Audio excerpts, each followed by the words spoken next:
Hello dear friends, how are you? I am fine and today we are going to discuss this chapter. Let's start.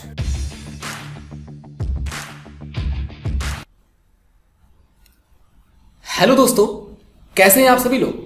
मैं अजहर आपके अपने YouTube channel A1 study centre में एक नए video के साथ आपका तहे दिल से स्वागत करता हूं। दोस्तों, आज के इस वीडियो लेक्चर में हम लोग बात करने वाले हैं हेरिडिटी एंड इन्वायरमेंट के बारे में, यानी आनुवंशिकता एवं पर्यावरण के बारे में हम लोग अध्ययन करने वाले हैं। दोस्तों, अगर अभी तक से आपने इसके प्रीवियस वीडियो को नहीं देखा है तो आप जल्दी से प्लेलिस्ट में जाएं और इसके प्रीवियस वीडियो को जरूर देखें।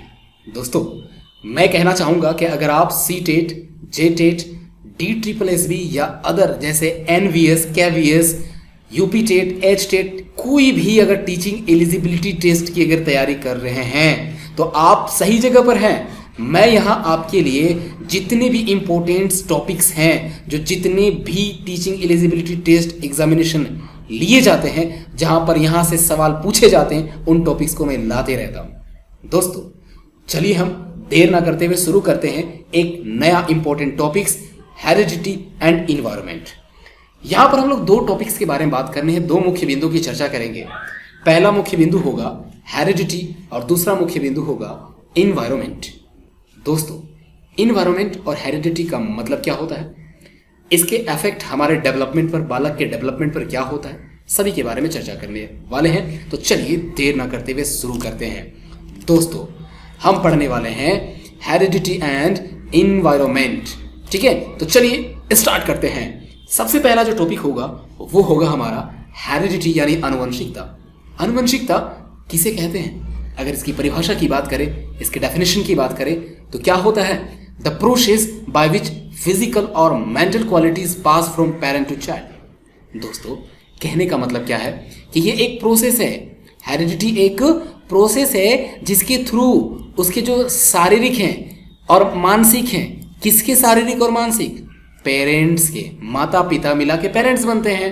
केवल माँ की बात नहीं करूंगा मैं, केवल यहाँ पर हम लोग पिताजी की बात नहीं करेंगे, यहाँ माता पिता को मिलाकर पेरेंट की बात करें, क्योंकि दोनों की कंट्रीब्यूशन की जरूरी है ना, दोनों का कंट्रीब्यूशन बहुत जरूरी है। तो पेरेंट का जो फिजिकल यानी शारीरिक, मेंटल यानी मानसिक, इन दोनों क्वालिटीज का पास करना है ना, उसके चाइल्ड में, उसके संतानों में, ये जो पास करने का जो प्रोसेस है यानी प्रक्रिया है, इसी को क्या कहते हैं? हम लोग हेरिडिटी कहते हैं। क्या आपको नहीं समझ में आया? चलिए हम नेक्स्ट परिभाषा की बात करते हैं, इसके अगले परिभाषा की बात करते हैं, क्या होता है इसका नेक्स्ट डेफिनेशन। चलिए दूसरी अगर परिभाषा की बात करें तो यहां भी मैं आपको बता रहा हूं कि हेरिडिटी एक प्रोसेस है। मैंने पिछले डेफिनेशन में यह बताया कि heredity is the process of passing, यहां भी मैं बता रहा हूं कि heredity is the process of passing. ठीक है, लेकिन मैंने वहां बताया था क्वालिटीज, किसके क्वालिटीज? फिजिकल और मेंटल क्वालिटीज की बात किए थे, लेकिन वहां पर हम उस टर्म को हटाकर यहां ट्रेट्स की बात करेंगे। क्या होता है ट्रेट्स? ट्रेट्स का मतलब लक्षण।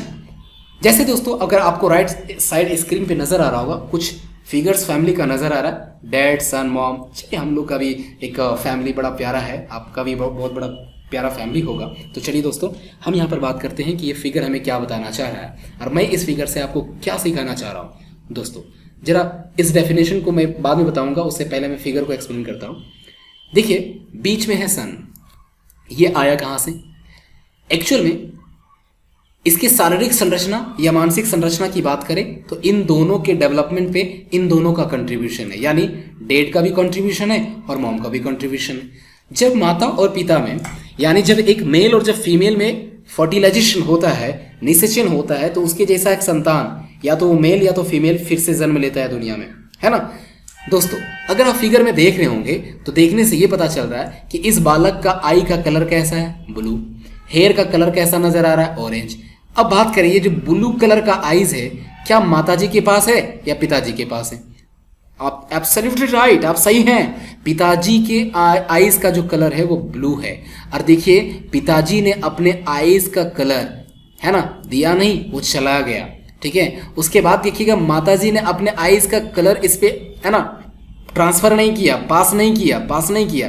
क्या किया इन्होंने अपने हेयर का कलर दे दिया, इन्होंने अपने हाइट के बराबर अपने संतान को जन्म दिया।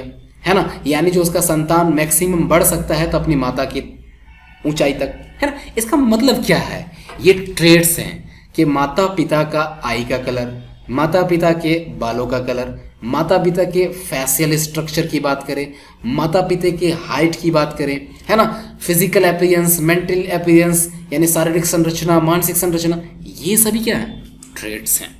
ये सभी क्या है दोस्तों, ट्रेड्स हैं। और इन्हीं ट्रेड्स का देखिए, इस पिताजी के पास जो ट्रेड्स था, किस चीज़ का लक्षण, आईज का कलर, वो संतान में चला गया। माताजी का एक ट्रेड्स हेयर का कलर, वो इसके पास चलाया, यानी हेयर का कलर क्या है, ट्रेड्स, आई का कलर क्या है, ट्रेड्स, माताजी का हाइट क्या है, ट्रेड्स यानी लक्षण, ये सभी उसके संतान में चले गए, दोनों का कंट्रीब्यूशन है। तो इसको क्या कहा जाता है, हेरिडिटी। ये जो प्रोसेस से जाता है उस प्रोसेस को क्या कहते हैं, हेरिडिटी कहते हैं। ठीक है, आई होप मेरी बात आपको समझ में आ रही होगी कि जब एक माता पिता के जो लक्षण होते हैं, ट्रेड्स होते हैं, जब उसके संतान में स्थानांतरण हो जाता है उसका, यानी वो चले जाते हैं, पास कर जाते हैं, तो इस प्रोसेस को क्या कहा जाता है, हेरिडिटी। ठीक है, चलिए हम और एक्सप्लेन करने की कोशिश करते हैं कि हेरिडिटी के बारे में और इम्पोर्टेंट टर्म क्या है। अंत में हम लोग जानेंगे कि सीटेट और जितने भी और टीचर एलिजिबिलिटी टेस्ट हैं, इन टॉपिक से क्या सवाल आए हुए उनको भी हम लोग चर्चा करने वाले। चलिए देखते हैं नेक्स्ट टॉपिक को। नेक्स्ट टॉपिक क्या कहता है कि हेरिडिटी इज अ फिक्स और स्टैटिक फैक्टर। देखिए दोस्तों, हेरिडिटी जो है वो है स्टैटिक। स्टैटिक का मतलब होता है स्थिर, यानी ना हिलने डोलने वाला, है ना, एक जगह रहने वाला। ठीक है, फिक्स्ड फैक्टर। ठीक है, it can not be change, इसको नहीं बदला जा सकता है। अगर पिताजी का कलर ब्लैक है ना, अगर पिताजी का आईज का कलर ब्लू था, वो बेटे में चला गया, तो ऐसा नहीं है कि पिताजी का आईज का कलर ब्लू है, माताजी का ब्लैक है, तो ब्लू और ब्लैक मिलाकर एक रेड कलर का आई बनेगा, ऐसा नहीं है। नहीं बदला जा सकता है उस नेचर को, यानी हेरिडिटी को नहीं बदला जा सकता है, वो फिक्स्ड है ना। तो एक सवाल भी आता है कि हेरिडिटी किस तरह का फैक्टर है, तो आपका आंसर होगा स्थिर, यानी स्टैटिक, फिक्स्ड फैक्टर है। ठीक है, अब हम दूसरे टॉपिक की बात करें। जैसे कि हम लोग बात करें कि अगर आप साइंस पढ़े होंगे, उसमें देखिएगा एक सब्जेक्ट होता है बायोलॉजी। एक सब्जेक्ट क्या होता है दोस्तों, बायोलॉजी। बायोलॉजी देखिएगा 2 टर्म से मिलके बना हुआ है। बायोलॉजी कितने टर्म से मिलके बना हुआ है, 2 टर्म से। पहला टर्म क्या है, बायो। बायो का मतलब होता है लिविंग थिंग्स। ठीक है, और लॉजी जो है लोगस से बना हुआ, जिसका मतलब होता है स्टडी करना। यानी जब हम लोग लिविंग थिंग्स का, हम लोग टॉपिक से थोड़ा हट रहे हैं, लेकिन क्या करें। बायोलॉजी का मतलब क्या होता है, बायो का मतलब लिविंग थिंग, और लॉगी जो है लोगस से बना हुआ, जिसका मतलब होता है स्टडी। ठीक है, लिविंग थिंग्स का स्टडी करते हैं तो उस ब्रांच को क्या कहते हैं, बायोलॉजी। लेकिन उस ब्रांच को क्या कहेंगे साइंस में, है ना, जिसमें हम लोग हेरिडिटी के बारे में स्टडी करते हैं, तो उसको कहा जाता है जेनेटिक्स। क्या कहा जाता है दोस्तों, जेनेटिक्स कहा जाता है। लिविंग थिंग्स का स्टडी बायोलॉजी, लेकिन अगर हम लोग क्या करें, हेरिडिटी का स्टडी करते हैं, तो उसको क्या कहा जाता है, हेरिडिटी के स्टडी को क्या कहा जाता है, जेनेटिक्स कहा जाता है, यानी आनुवंशिकी कहा जाता है। ठीक है दोस्तों, क्या कहा जाता है, आनुवंशिकी कहा जाता है। नेक्स्ट टॉपिक की बात करें तो नेक्स्ट टॉपिक हमारा क्या है कि genes are the basic unit of heredity. यानी जो जीन्स हैं, ये जीन्स क्या होते हैं, मैं आपको बता दूं कि हमारे शरीर में हमारे शरीर के इंटरनल पार्ट की बात करें हम लोग, वहाँ पर हमारे क्रोमोसोम्स हैं। जितने भी सेल होते हैं ना, सेल का, है ना, सेल का एक सेंटर होता है, और सेंटर को क्या कहा जाता है, न्यूक्लियस कहा जाता है। इसको क्या कहा जाता है दोस्तों, न्यूक्लियस कहा जाता है। और न्यूक्लियस में होते हैं क्रोमोसोम्स। क्या होते हैं, क्रोमोसोम्स, और क्रोमोसोम्स के अंदर होते हैं डीएनए, और डीएनए के अंदर होते हैं जीन। क्या होते हैं, डीएनए के अंदर क्या होते हैं, जीन। अब मैं ये क्या बता रहा हूँ, एक्चुअल में क्या है ना कि एक जब लिविंग थिंग्स की बात करें, जैसे कि एक एनिमल्स की बात करें, या तो वो जानवर हो या इंसान हो, उसके अंदर जो ट्रेड्स है ना, वो एक डीएनए के अंदर होते हैं, यानी जीन के रूप में होते हैं। और यही जीन क्या करता है, इसको ढोने का काम करता है, कैरियर कहलाता है। ठीक है, तो ये जीन कहाँ पाए जाते हैं, डीएनए में। डीएनए कहाँ पाया जाता है, क्रोमोसोम्स में। क्रोमोसोम्स कहाँ होता है, न्यूक्लियस में। न्यूक्लियस कहाँ होता है, सेल में। और सेल से हमारा बॉडी बनता है, यानी क्या क्या क्या कहेंगे, सेल का ग्रुप टिश्यू, टिश्यू का ग्रुप ऑर्गेन का ग्रुप ऑर्गेन सिस्टम का जो ग्रुप होगा, एक बॉडी का निर्माण होगा। तो इस तरह से हम लोग साइंस नहीं पढ़ रहे, हम बात क्या कर रहे हैं, एक्चुअल में साइंस ही पढ़ रहे हैं। लेकिन यहाँ पर क्या है ना कि हेरिडिटी की स्टडी को हम लोग क्या कहते हैं, जेनेटिक्स कहते हैं। और हाँ, जीन्स मैं जीन्स के बारे में बता रहा था कि जीन्स क्या है, इसको बेसिक यूनिट कहा जाता है, किसका, हेरिडिटी का। अगर आपको एक लक्षण यानी पिताजी का लक्षण हो या माताजी का लक्षण हो यानी ट्रेड्स हो, अगर वो उसकी संतान तक अगर ट्रांसफर होना है, पास करना है, तो उसको ले जाने वाला कौन होगा, जीन होगा। ठीक है दोस्तों, तो आधारभूत इकाई क्या हो गई आनुवंशिकता का, तो जीन। ठीक है, आई होप मेरी बात आपको समझ में आ रही होगी। चलिए हम लोग नेक्स्ट टॉपिक पर बात करते हैं। ठीक है, अब देखिएगा आनुवंशिकता में भी हम बात की कि क्रोमोसोम्स जो होते हैं हमारे न्यूक्लियस में पाए जाते हैं, उसके बारे में थोड़ा अगर डीपली हम लोग डिस्कस करें तो यहाँ पर क्या पता चलता है आपको। आपने नाम सुना होगा जो कि एक कानूनी अपराध है। आप अस्पताल तो गए होंगे, हॉस्पिटल तो गए ना, आप हॉस्पिटल गए होंगे तो वहाँ पर देखिएगा, वहाँ लिखा होगा लिंग निर्धारण करना निषेध है, कानूनी अपराध है। यानी लिंग निर्धारण एक्चुअल में होता क्या है, किसे कहते हैं, सेक्स डिटर्मिनेशन। सुनिए, किसी भी बालक का जन्म से पहले ये पता लगाना कि वो मेल है या फीमेल है, ठीक है, इसको कहते हैं सेक्स डिटर्मिनेशन यानी लिंग निर्धारण। दोस्तों, अगर मन में सवाल आ रहा होगा कि लिंग निर्धारण करना कानूनी अपराध क्यों बन गया, आपको जानकर हैरानी होगी और आप जानते भी होंगे बखूबी कि लोगों में रूढ़िवादिता थी कि अगर हमारे घरों में अगर लड़कियां पैदा होती हैं तो उसे जान से मार दिया जाए। अगर पहले ही उसे पता चल जाता है कि माँ के गर्भ में एक लड़की पल रही है, उसके कोख में आने वाली जो संतान है वो एक लड़की है, तो इस तरह से लड़कियों की मृत्यु दर बढ़ने लगी। लोग क्या करने लगे, ये शिक्षा की कमी है, शिक्षा की हीनता के कारण ऐसे सिचुएशन आए, है ना। लोग लड़कियों को जन्म से पहले, है ना, दवाइयाँ देकर कत्ल करने लगे। और कत्ल करना एक तो कानूनी अपराध है ना। तो यहाँ पर कहने का मतलब है कि सेक्स डिटर्मिनेशन इसलिए निषेध हो गया क्योंकि हम लोगों की गलतियों के कारण ऐसा, इसलिए क्योंकि हम लोग तो पहले जन्म से पहले लड़कियों को मार देने लगे क्योंकि लड़कियों से नफरत थी ना। लेकिन ऐसा नहीं, लड़कों से कम नहीं है लड़कियां, है ना। लड़कियां आज आसमान को छू रही हैं, चांद तक, मंगल ग्रह तक लड़कियां जा रही हैं। ठीक है, तो चलिए हम लोग इतिहास नहीं पढ़ रहे, हम बात क्या कर रहे हैं कि सेक्स डिटर्मिनेशन करना कानूनी अपराध है। एक्चुअल में सेक्स डिटर्मिनेशन क्या होता है कि जन्म से पहले ये पता लगाना कि लड़का होगा या लड़की। ठीक है, सुनिए, मैंने क्या बताया कि सेल के अंदर क्रोमोसोम्स होते हैं और उन क्रोमोसोम्स की संख्या कितनी होती है, तो मैं आपको बता दूं 23 पेयर। 23 पेयर का मतलब क्या होता है, 23 जोड़ा। आप चप्पल पहनते हैं ना, वो चप्पल जोड़ी में रहता है। क्या कभी एक चप्पल पहन के आप बाजार गए, नहीं गए, पेयर में हमेशा होता है। ट्रोजर का जो ट्रोजर होता है ना, वो हमेशा पेयर होता है, यानी 2 पैर होते हैं तो पैर भी आपका पेयर है, हाथ भी पेयर है ना। तो अगर आप चप्पल पहने तो पेयर में, सीजर्स होते हैं, कैंची, वो भी पेयर्स में हमेशा होता है, जोड़ी होती है ना। तो कहने का मतलब 23 पेयर यानी 23 जोड़ियां। इसका मतलब 2 से गुना कर दीजिए इसको, यानी 23 × 2 = क्या, 46, यानी 23 दूना 46। अब आपको बताते हैं, 23 जोड़ा यानी टोटल 46 होता है। और इन 23 जोड़ों में से जो 22 जोड़ा है ना, इसको ऑटोजोम्स कहा जाता है। क्या कहा जाता है, ऑटोजोम्स कहा जाता है। ये ऑटोजोम्स से हम लोग लिंग का निर्धारण नहीं कर सकते। ऑटोजोम्स क्या होते हैं, ऐसे क्रोमोसोम्स होते हैं जिससे सेक्स डिटर्मिनेशन नहीं किया जा सकता है। इससे कोई प्रभाव नहीं पड़ता है कि लड़का होगा या लड़की होगा। ठीक है, लेकिन अगर लड़का होगा या लड़की होगा उसको कौन बताता है, तो एक पेयर यानी 2 क्रोमोसोम्स जो है, यानी 2 क्रोमोसोम्स यानी एक्स और वाई, ये सेक्स डिटर्मिनेशन करते हैं। क्रोमोसोम्स को एक्स और वाई से डिनोट किया जाता है। तो जो 22 पेयर बच गए, 23 पेयर में से 22 पेयर यानी 44 जो हैं वो ऑटोजोम्स कहलाएंगे। और जो दो क्रोमोसोम्स बच गए यानी एक पेयर बच गया, उसको सेक्स क्रोमोसोम्स कहा जाता है, यानी लिंग गुणसूत्र कहा जाता है। ठीक है, आई होप आपको समझ में आ रहा होगा। अब हम बात करते हैं नेक्स्ट टॉपिक का। ठीक है, एक बार मैं रिवीजन करवा देता हूं कि क्रोमोसोम्स की संख्या कितनी, 23 यानी टोटल कितने हो गए, 46 यानी 46 हो गए। 23 जोड़ी में से 22 जोड़े क्या कहलाते हैं, ऑटोजोम्स। ऑटोजोम्स का कोई भागीदारी नहीं होता है कि सेक्स कैसा होगा, यानी सेक्स आपका मेल होगा कि सेक्स आपका फीमेल होगा। ठीक है, अगर एक जोड़ी जो है यानी एक जोड़ी यानी एक्स और वाई, ये जो एक्स और वाई एक पेयर है यानी टोटल 2 क्रोमोसोम्स हैं, ये सेक्स क्रोमोसोम्स कहलाते हैं, यानी लिंक्स गुणसूत्र कहलाते हैं। और यही एक्स और वाई से ये डिटर्मिनेशन हो जाएगा कि वो आने वाला संतान मेरा लड़का होगा या लड़की होगा। ठीक है दोस्तों, चलिए हम बात करते हैं नेक्स्ट टॉपिक का। अगर हम इसको फिगर से एक्सप्लेन करें तो हम फिगर में आपको दिखाता हूं कि फिगर कैसे है, कि कैसे एक लड़की का जन्म होता है, एक लड़की संतान का जन्म होता है, एक लड़के का कैसे जन्म होता है।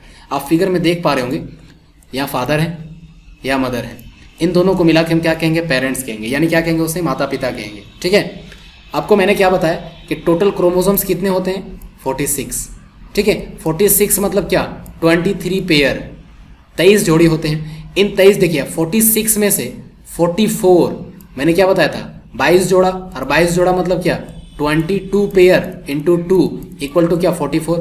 ये 44 मेरे ऑटोजोम्स होते हैं, ऑटोजोम्स होते हैं यानी क्या अलिंगी गुणसूत्र होते हैं, इससे कोई लिंग निर्धारण नहीं हो सकता है। देखिए टोटल कितने होते हैं 46, 46 में से 44 यानी है ना मेरे हो गए ऑटोजोम्स, और इसमें से 2 क्या हो गए मेरे क्रोमोजोम्स, सेक्स क्रोमोजोम्स हो गए। इसी तरह से सेम आपका फीमेल में हो जाएगा। लेकिन यहाँ अंतर क्या है आप गौर करेंगे कि सेक्स जो क्रोमोजोम्स है ना, जो सेक्स क्रोमोजोम्स आप यहाँ गौर से देखें कि मेल में जो सेक्स क्रोमोजोम्स होता है वो XY होता है, लेकिन फीमेल में जो सेक्स क्रोमोजोम्स होता है वो ओनली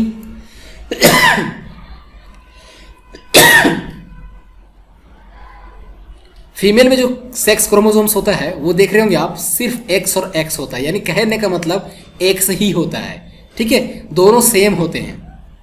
अब एक बात बताएं कि XY को मैंने कहा कि सेक्स क्रोमोसोम्स यही सेक्स यहाँ से डिटरमाइन होगा, ऐसा इसलिए मैं आपको बताने वाला हूँ। देखिए कैसे, मान लीजिए कि पिताजी हैं जो फादर हैं, इसमें से 22 जो हैं वो मेरे स्पर्म हैं X हैं, ठीक है, और 22 प्लस Y यानी कहने का मतलब क्या है 23 है ना 23 तो 23 में से क्या 22 मेरे ऑटोजोम्स और एक मेरा क्या होगा सेक्स क्रोमोसोम्स, और वो सेक्स क्रोमोसोम्स X ले लेते हैं।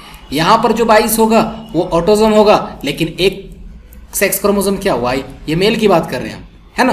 और अगर फीमेल की बात करें तो फीमेल क्या टोटल मैंने कितना बताया था 46, इस 46 में से है ना 46 में से इसको 2 भाग में बांट दीजिए 23 और 23, ठीक है। अब यहाँ पर क्या है 23 में से जो 22 हैं है ना 22 हैं वो क्या है ऑटोजोम हैं, और एक जो बचा वो मेरा X होगा यानी इसको सेक्स क्रोमोसोम्स कहेंगे, और यहाँ भी मेरा 22 और X होगा, ठीक है। यहाँ पर मेरा भी यानी सेक्स क्रोमोसोम्स यहाँ XX होगा, और यहाँ मेरा मेल में सेक्स क्रोमोसोम्स X और Y होगा, ठीक है।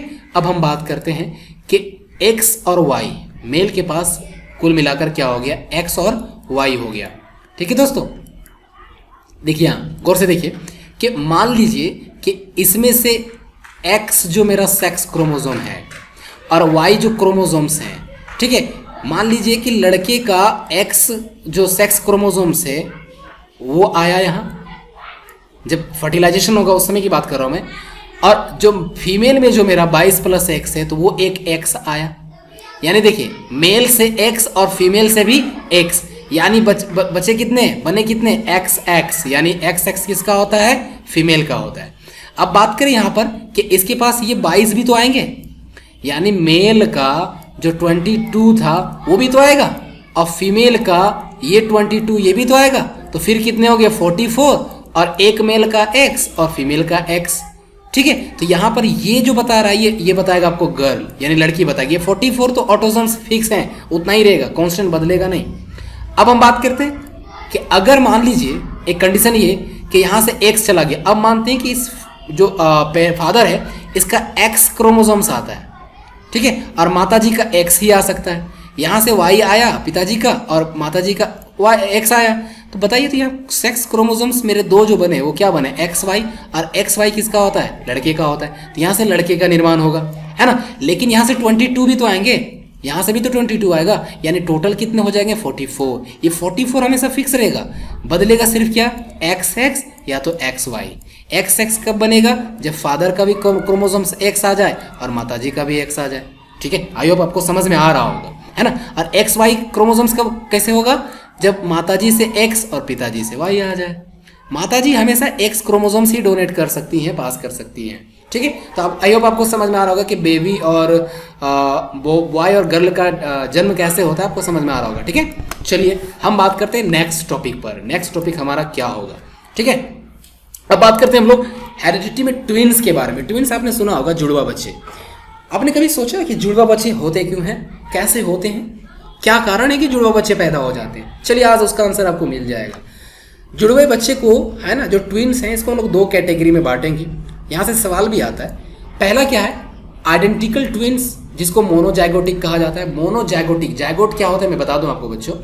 जायगोट का मतलब अभी मैंने क्या बताया था, फिगर में जरा हम लोग पीछे चल जाते हैं फिगर में, है ना। यहाँ पर जरा गौर से देखें, मान लीजिए कि पिताजी से एक्स क्रोमोसोम्स आए, ये है ना, और इसका वाई, पिताजी से एक्स आता है और माताजी से क्या आ जाता है, एक्स आ जाता है। तो देखिए पिताजी का एक्स और माताजी का एक्स ये दोनों जब मिल जाएगा ना तो इसको जायगोट कहा जाता है। क्या कहा जाता है दोस्तों, जायगोट कहा जाता है, युग्मनज कहा जाता है। ये एक्स को युग्मन है ना, युग्म कहा जाता है, ये भी युग्मक है। और जब ये युग्मक मिलते हैं तो इसको युग्मज बन जाते हैं, यानी जायगोट बन जाते हैं, यानी जेमेट्स होता है ना, आपने साइंस से पढ़ा होगा, जेमेट्स जब मिल जाते हैं तो जायगोट बनाते हैं। क्या बनाते हैं, जायगोट। यानी एक्स और जब वाई मिल जाए या एक्स मिल जाए इसको जायगोट कहते हैं। जहाँ भी एक्स वाई होगा जायगोट होगा, एक्स जायगोट होगा। ठीक है, आई होप आपको समझ में आ रहा होगा। ठीक है, चलिए हम बात करते हैं नेक्स्ट टॉपिक पर कि एक्चुअल में यहाँ पर ट्विंस जो जुड़वा बच्चे होते हैं वो होते कैसे हैं। ठीक है,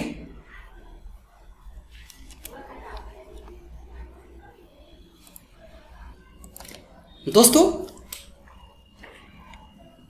तो हम बात करते हैं कि ट्विंस यानी जुड़वा बच्चे होते कैसे हैं। एक्चुअल में जुड़वा जो बच्चे होते हैं इसको दो कैटेगरी में बांटा जाता है। पहला जो है उसको कहते हैं आइडेंटिकल ट्विंस, यानी एक जैसे जुड़वा। अब एक जैसे कहने का मतलब क्या है कि उसका सेक्स सेम होगा। सेक्स का मतलब मेल। ठीक है, एक ही बार में दो बच्चे जन्म हो जाते हैं, उसको हम लोग ट्विंस कहते हैं। ठीक है, एक मेल हुआ दूसरा भी मेल है, फीमेल, तब इसको हम लोग कहेंगे आइडेंटिकल ट्विंस। और हाँ, यहाँ पर मोनोजाइगोट में समझा रहा था कि मोनोजाइगोट क्या होता है, तो जाइगोट आपको समझ में आ रहा होगा।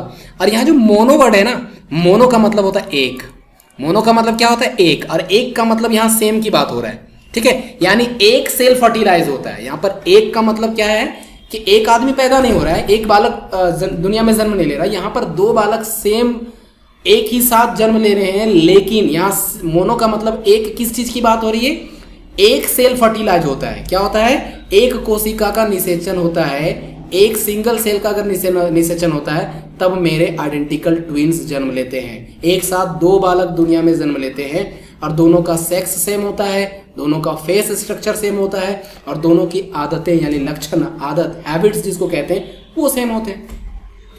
दूसरे कैटेगरी की बात करें तो दूसरा कैटेगरी है ना फैटर्नल ट्विंस, है ना। फैटर्नल ट्विंस, इसको डाई का मतलब क्या होता है, दो। यहाँ पर दो सेल फर्टिलाइज हो जाएंगे, डाई जाइगोटिक कहते हैं इसको, है ना। तो यहाँ पर क्या होंगे कि सेक्स जो होंगे ना डिफरेंस होंगे, लेकिन क्या फेस स्ट्रक्चर सेम हो सकता है, एकदम हो सकता है। हैबिट सेम हो सकता है, एकदम हो सकता है। ठीक है, लेकिन सेक्स क्या हो जाएंगे, अलग हो जाएंगे। जैसे एक मेल होगा तो दूसरा हमेशा फीमेल होगा। तो जब यहाँ पर सेक्स डिफरेंस हो जाएंगे तो हम कौन सा ट्विंस कहेंगे, उसको फैटर्नल ट्विंस कहेंगे। और जब सेक्स सेम होगा तो उसको हम लोग कहेंगे आइडेंटिकल ट्विंस कहेंगे। ठीक है, आइडेंटिकल ट्विंस को और एक नाम से क्या कहा जाता है, मोनोजाइगोटिक, है ना। और फैटर्नल को क्या कहा जाता है, डायजाइगोटिक। ठीक है, चलिए अब बात करते हैं हम लोग नेक्स्ट टॉपिक पर। हमारा नेक्स्ट टॉपिक क्या होगा, देखिए बच्चों, अब हम बात करेंगे, हेरिडिटी तो खत्म हो गया, अब इसके बाद हम लोग बात करेंगे इन्वायरमेंट की बात। इन्वायरमेंट क्या है, पर्यावरण किसे कहते हैं। क्या आपने कभी सोचा कि पर्यावरण का यानी इन्वायरमेंट का मतलब क्या होता है। आपने अवश्य कहीं ना कहीं पढ़ा होगा। मैं आपकी नॉलेज में थोड़ा और इजाफा कर देता हूँ। इन्वायरमेंट एक अंग्रेजी वर्ड है, लेकिन इन्वायरमेंट का डेरिवेशन जो हुआ है, इसकी जो उत्पत्ति हुई है ना, वो फ्रेंच के दो वर्ड से। जैसे फ्रेंच के दो वर्ड कौन कौन से, इन्वायरन, और इन्वायरन का मतलब होता है इन सर्कल यानी घेराव। ठीक है, इन्वायरन का मतलब क्या होता है, घेराव यानी इन सर्कल, चारों तरफ, चारों ओर। अगर हम सिंपल वर्ड्स की बात करें तो हम लोग कह सकते हैं कि all that everything which surrounds us is called environment, यानी हमारे चारों तरफ जितनी चीज नजर आती है ना, सबको हम लोग इन्वायरमेंट कहते हैं। ठीक है, कोई दिक्कत है नहीं। अब हम बात करते हैं कि इन्वायरमेंट में और टर्म क्या हो सकते हैं, क्या हो सकते हैं इन्वायरमेंट से रिलेटेड और टर्म। तो चलिए यहां पर हम एक टॉपिक की बात करेंगे, नेचर वर्सेस नर्चर का। नेचर वर्सेस नर्चर क्या होता है, यहां से बहुत सारे सवाल पूछे जाते हैं और एक ना एक सवाल रहता ही है। तो चलिए हम बात करते हैं नेचर। आपको नजर आ रहा होगा कि नेचर, ऐसा लग रहा होगा कि नेचर का मतलब प्रकृति हो जाएगा, है ना, और नर्चर का मतलब क्या हो जाएगा, हेरिडिटी हो जाएगा। लेकिन ऐसा नहीं, जो नेचर है ना, नेचर का मतलब हो गया हेरिडिटी। ठीक है, नेचर का मतलब हो गया जीन्स की बात, उसका नेचर कैसा है। मेल का है, फीमेल का है ना।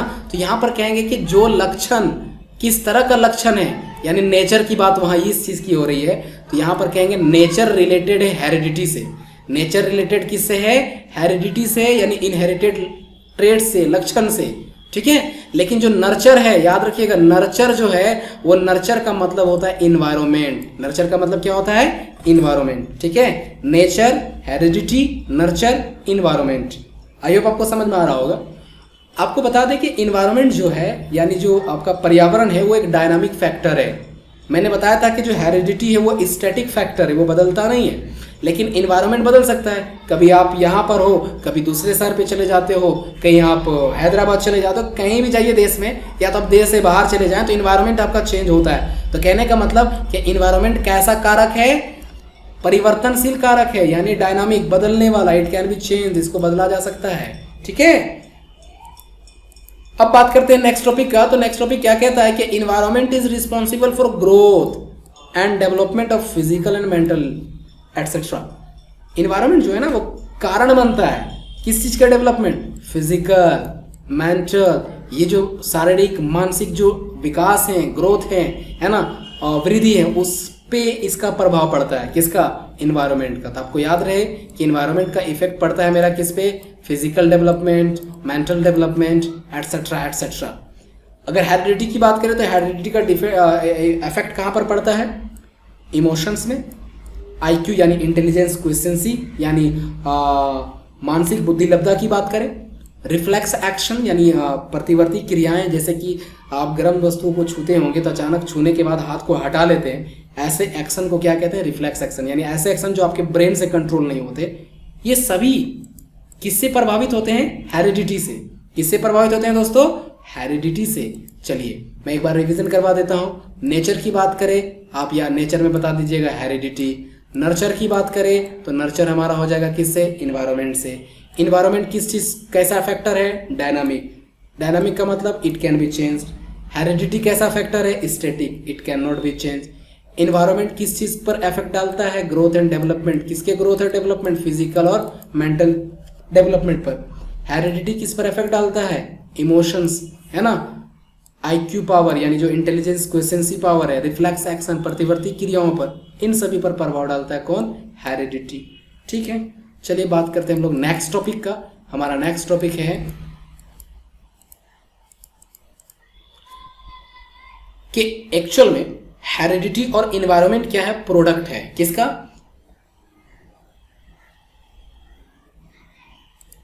इंडिविजुअल पर्सनालिटी जो है, एक्चुअल में वुडवर्थ जी ने क्या कहा था कि हेरिडिटी और इन्वायरमेंट इन दोनों का प्रोडक्ट मेरा ह्यूमन का यानी इंडिविजुअल का पर्सनालिटी है।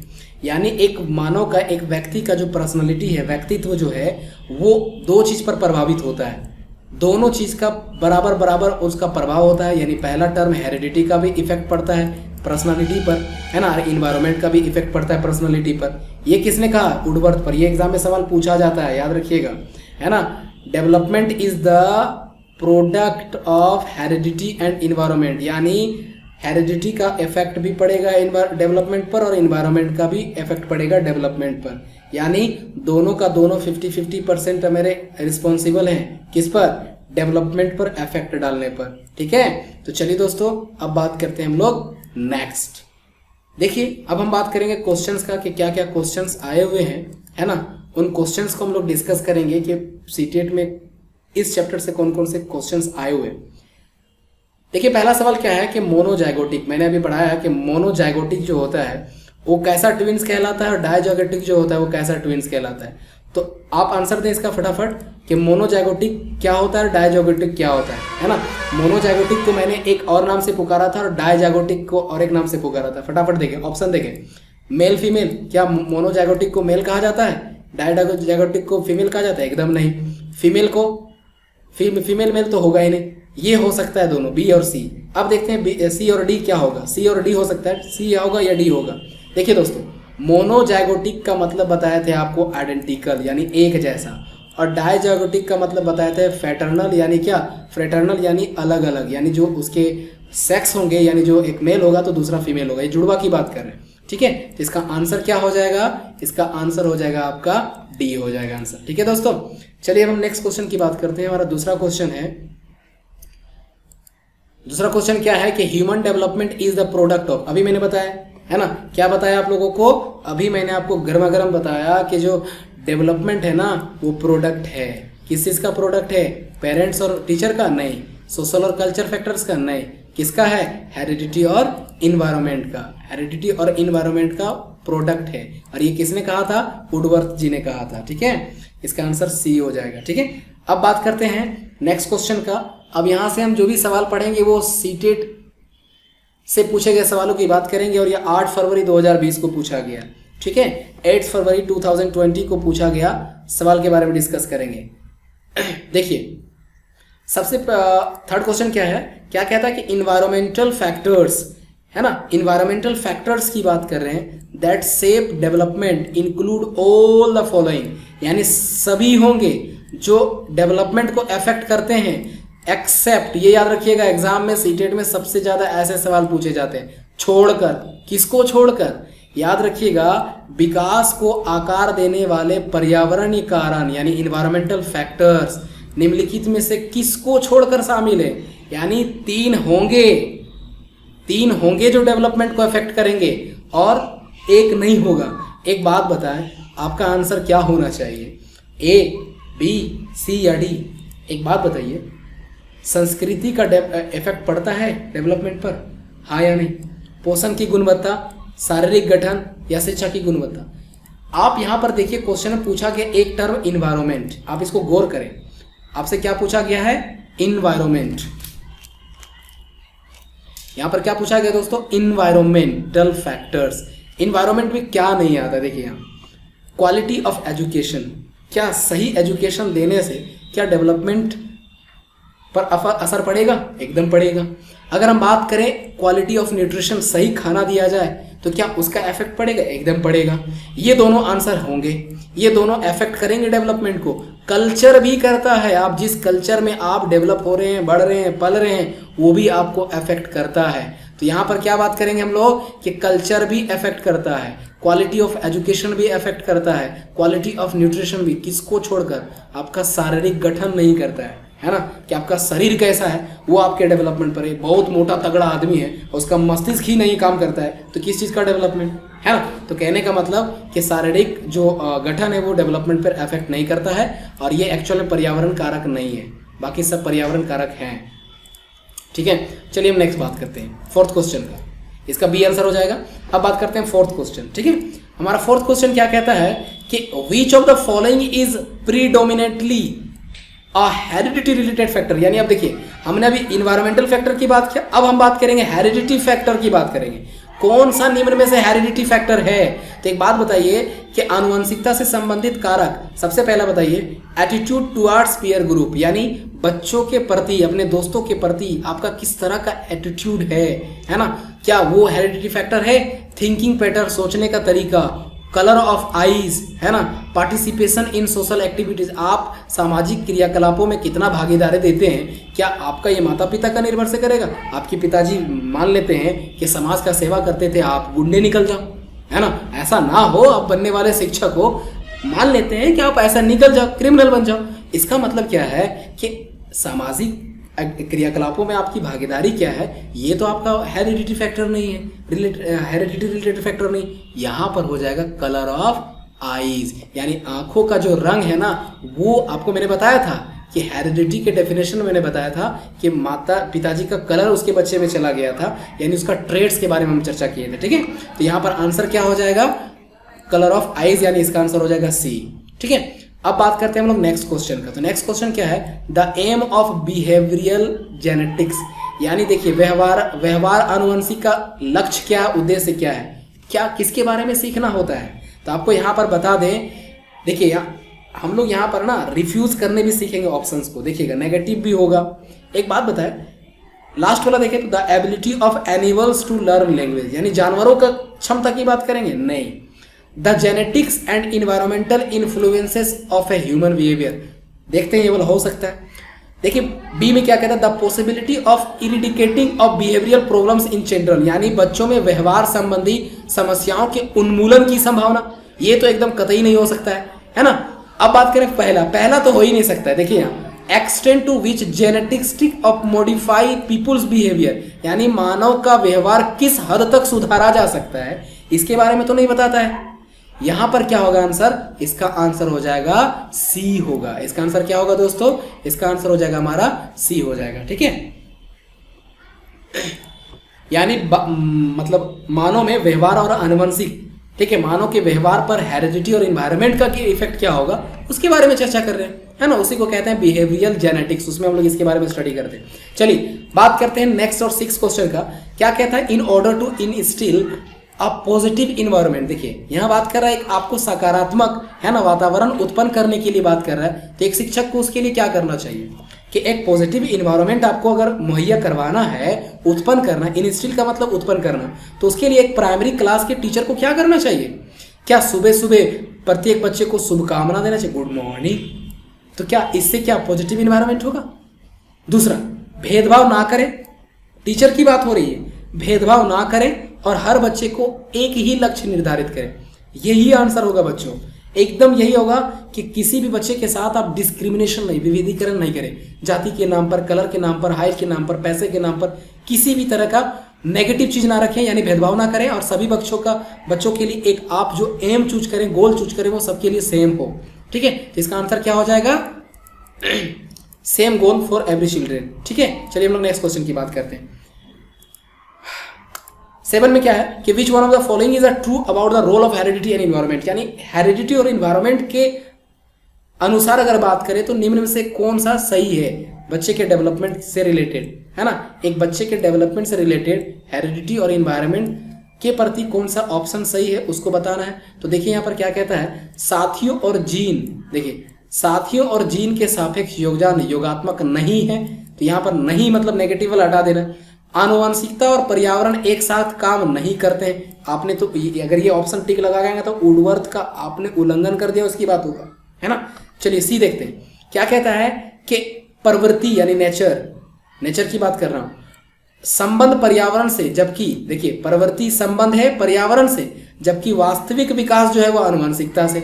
देखिए कह रहा है कि इसको, देखिए पर्यावरण को यहाँ कम दिखाने की कोशिश किया गया कि पर्यावरण प्रवृत्ति से संबंधित, लेकिन जो रियल डेवलपमेंट होता है ना वो हेरिडिटी से होता है। ऐसा थोड़ी ना हो सकता है, दोनों का 50-50% मैंने बताया था ना कि दोनों का जो डेवलपमेंट होगा, दोनों की भागीदारी 50-50% होगा दोस्तों। इसका आंसर हो जाएगा हमारा डी हो जाएगा। ठीक है, तो डी इसका सही आंसर है। चलिए हम लोग नेक्स्ट क्वेश्चन की बात करते हैं। नेक्स्ट क्वेश्चन क्या कहता है कि which one of the following statement is support the role of environment in the development of a child, यानी बच्चे के विकास में एनवायरनमेंट का कौन सा ऑप्शन, कौन सा स्टेटमेंट सपोर्ट कर रहा है कि हाँ एनवायरनमेंट डेवलपमेंट पर इफेक्ट करता है। ठीक है, तो चलिए हम लोग देखते हैं ऑप्शन को। ऑप्शन क्या कहता है, पहला ऑप्शन क्या कहता है, देखिए some students quickly process information, यानी बहुत तेजी से ग्रहण कर लेते हैं, जबकि others in the same class do not, यानी वही क्लास के जो बच्चे, अन्य बच्चे वो टॉपिक्स को जो भी नॉलेज दिया जा रहा है उसको जल्दी ग्रहण नहीं करते हैं। बी में क्या कहा जाता है, there has been a study का मतलब होता है रुक कर, increase in students average performance in IQ test last few decades, यानी पिछले कुछ दशकों में IQ परीक्षणों पर विद्यार्थियों के औसत प्रदर्शन में लगातार वृद्धि हुआ है। एकदम सही है, ऐसा इसलिए है क्योंकि उसका इन्वायरमेंट सही हुआ है, तो इन्वायरमेंट से बच्चे का डेवलपमेंट हो रहा है। वृद्धि होना मतलब डेवलपमेंट हो रहा है, उसके प्रदर्शन में वृद्धि कब होगा, जब उसको अच्छा माहौल मिल रहा है। इसका आंसर क्या हो जाएगा दोस्तों, इसका आंसर हो जाएगा डी, सॉरी इसका आंसर हो जाएगा हमारा बी हो जाएगा। ठीक है, तो बी। अब देखते हैं हम लोग 9th question, which one of the following statement is true, कौन सा स्टेटमेंट ट्रू। देखिए एक बात बताएं, आनुवंशिक मेकअप पर्यावरण के गुणों के लिए एक व्यक्ति की जवाबदेही को प्रभावित करता है, सही बात है। कहने का मतलब क्या कि जेनेटिक मेकअप है, जेनेटिक मेकअप मतलब जो जीन से जो आपका नेचर बनता है, क्या वो प्रभाव डालता है इंडिविजुअल के क्वालिटीज पर। मैंने तो डेफिनेशन में कहा था ना आपको कि जेनेटिक क्वालिटीज पास करते हैं और उसमें कहीं ना कहीं भागीदारी इन्वायरमेंट का भी होता है, तो इसका आंसर क्या हो जाएगा, ए हो जाएगा। ठीक है, चलिए हम लोग लास्ट एंड फाइनल क्वेश्चन देखते हैं, काफी वीडियो लंबा हो रहा है। लास्ट क्या होगा हमारा question, last and final, which one of the following statement is true regarding the role of heredity in environment in a human child development. कहने का मतलब क्या है कि निम्न में से कौन सा ऑप्शन सही है, स्टेटमेंट कौन सा कथन सही है, किससे regarding, role of heredity and environment, यानी क्या भूमिका है आनुवंशिकता और इन्वायरमेंट का किसी मानव के विकास में। तो देखिए पहला ऑप्शन कहता है the role of environment is almost fixed. देखिए इन्वायरमेंट का फिक्स कर दिया। देखिए मैंने क्या बताया था कि इन्वायरमेंट डायनामिक है, यानी वो बदल सकता है, फिक्स तो नहीं हो सकता है, तो पहला ऑप्शन हटा दीजिए। दूसरा कहता है the theories based on the behaviourism are largely based on the role of nature of a human development. ये भी आंसर काट दीजिए, क्योंकि यहाँ बिहेवियरिज्म की बात नहीं हो रही है ना। The relative effects of heredity and environment very in different areas of development. कहने का मतलब क्या है कि दोनों का इफेक्ट्स बदलता है अलग अलग एरियाज में, है ना। मैंने क्या बताया यहाँ, ये भी गलत है। ये गलत कैसे है, क्योंकि देखिए हेरिडिटी को मैंने क्या बताया था, स्टैटिक, ये बदलता नहीं, लेकिन यहाँ क्या बदल दिया कि the relative effects of heredity and environment very, यानी बदलता है in different areas of development. ठीक है, तो यहाँ पर इसका आंसर भी गलत हो जाएगा। अब देखिए लास्ट क्या कहता है कि the policy of compensatory discrimination of government of India is based on the role of nature in human development. Actual में इसका आंसर होना चाहिए पर्यावरण भूमिका लगभग तय है जबकि आनुवंशिकता को बदला जा सकता है। इसका आंसर हम लोग का शायद बी ही होना चाहिए, है ना, सॉरी सी होगा, है ना। इसका आंसर क्या हो जाएगा, सी हो जाएगा, यानी दोनों का इफेक्ट्स क्या होता है, बदलता है। ठीक है, दोनों की इफेक्ट्स क्या करते हैं, बदलते हैं। ठीक है, इस क्वेश्चन में थोड़ा सा प्रॉब्लम है, मैं अगले वीडियो सेशन में बता दूंगा कि इसका आंसर क्या होगा। तो चलिए आज के लिए इतना ही। अगर मेरा वीडियो आपको पसंद आया होगा तो आप लाइक, सब्सक्राइब और शेयर ना करना भूलें, है ना। और इस चैनल में आपके लिए अलग अलग वीडियो लाते रहता हूँ, आपके लिए बहुत इंपॉर्टेंट होता है। आप इस चैनल पे बने रहें, सब्सक्राइब करें, शेयर करें और लाइक करना ना भूलें। धन्यवाद, जय हिंद, जय भारत।